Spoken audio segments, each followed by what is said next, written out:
আজকে আমরা বর্গক্ষেত্রের কয়েকটি সূত্র সম্পর্কে জেনে নেব। বর্গক্ষেত্রের পরিমিতি অঙ্ক করার জন্য এগুলি খুবই গুরুত্বপূর্ণ এবং এগুলি মনে রাখতে পারলে এবং আমরা সহজেই বর্গক্ষেত্রের অঙ্কগুলি করতে পারবো এবং অনেক ক্ষেত্রে আমরা খুব সহজে এবং কম সময়ে অঙ্ক করে নিতে পারবো। মনে রাখতে না পারলে তা প্রত্যেক দিন বা নিয়ম করে তা অনুসরণ করতে হবে এবং অঙ্ক কষতে হবে। অঙ্ক কষতে কষতেই আমরা মনে রাখতে পারবো, না হলে হয়তো মনে থাকবে না। একদিন পড়ে নিলে যে মনে থাকবে সব সময় তা হবে না।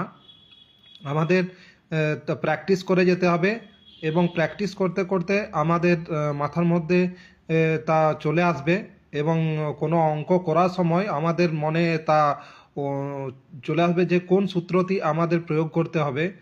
এবং অঙ্ক এমন একটি বিষয় যে আমরা যদি রেগুলার আর কষতে থাকি বা কোনো অঙ্ক করতে থাকি তাহলে তার অনেক সহজ নিয়মও আমরা বের করে নিতে পারি বা কোনো কিছু স্টেপ বাদ দিয়ে আমরা করে নিতে পারি সহজে, বা কী করতে হবে তা আয়ত্ত করে নিতে পারি।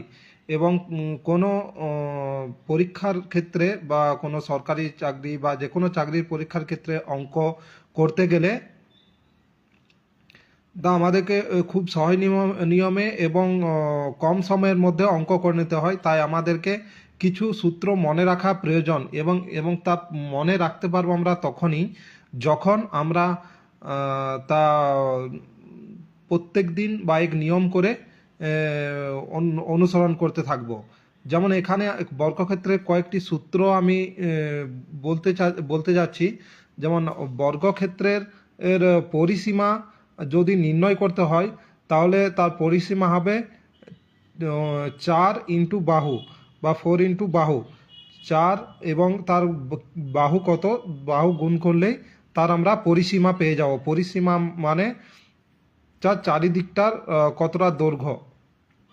বর্গক্ষেত্রের ক্ষেত্রফল হলো তোমার তার বাহু স্কোয়ার। তার কোনো একটি বাহু দেওয়া থাকলে বর্গক্ষেত্রে আমরা জানি যে 4টি বাহুর দৈর্ঘ্যই সমান হয় বর্গক্ষেত্রের ক্ষেত্রে। অতএব তার ক্ষেত্রফল হবে বাহু স্কোয়ার। এবং বর্গক্ষেত্রের কর্ণ বলতে কোনটা না, যে কোনো দুটি কোণকে আমরা যে কোনো দুটি কোণকে নয়, যে কোনো দুটি বিপরীত কোণকে যে রেখা জুড়ে দেয় তাদেরকে বর্গক্ষেত্রের কর্ণ বলে। যেমন বর্গক্ষেত্রের কর্ণ এটি হলো বর্গক্ষেত্রের কর্ণ। যদি এটা বর্গক্ষেত্র হয় তাহলে তাদের কর্ণ হবে এটি। এটি দূরত্ব যদি নির্ণয় করতে হয় বর্গক্ষেত্রের কর্ণ